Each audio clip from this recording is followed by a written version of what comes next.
And joining us tonight for more on this topic of texting and relationships is Nancy Pina. She's a relationship expert and the author of the book, The Right Relationship Can Happen, and Cale Miller-Cameron, an etiquette and protocol instructor with the Institute of Decorum. All right, ladies, you saw Sally's story. Communication between the sexes is tough enough. Is texting making relationships better or worse? I think it's making relationships better because it's another form of communication that people can embrace when they're dating. But the important thing is to communicate early on in the relationship how you want to text to each other. Like you said, we saw some people want to text all the time, and some people just want to receive it one text or two texts a day, just to say, I'm thinking of you, and to let that person know that you're on my mind. And Cale, what do you think about this? I totally agree that the, texting can be way too much during the day, and it also prohibits a face-to-face relationship and conversations. Now, some people refer to texting, as you saw in the story, as a virtual leash for your partner or for your kids sometimes.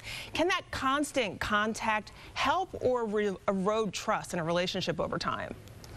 Again, it depends on the couple that's in the relationship, what kind of communication is good for them. And it's different from couple to couple. So with some couples, it may erode the trust, but with some couples, it may bond them together.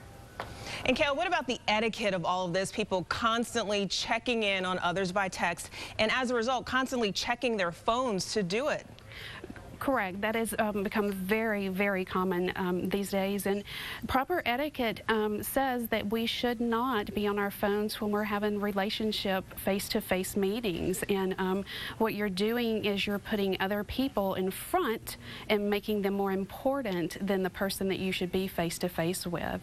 So we always would rather you have the face-to-face relationships. What about the good old-fashioned phone call? You know, I miss that at times. How is a text better than a phone call, or is it not?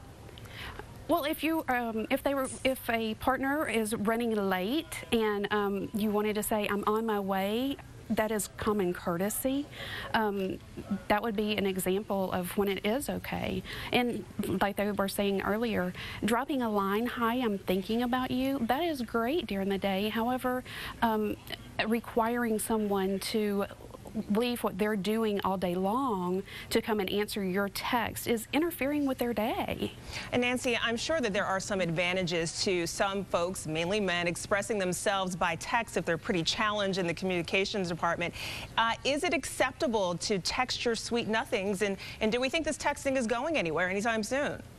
I believe it's okay. It just depends on the couple. And you don't want to rely specifically on text messages to express your emotions to that person.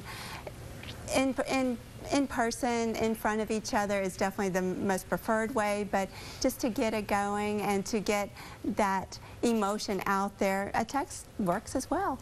All right, lastly, I got to ask you guys a quick question. The do's and don'ts of texting, I think we pretty much agree on some of the do's. What about the don'ts? Don't break up with each other.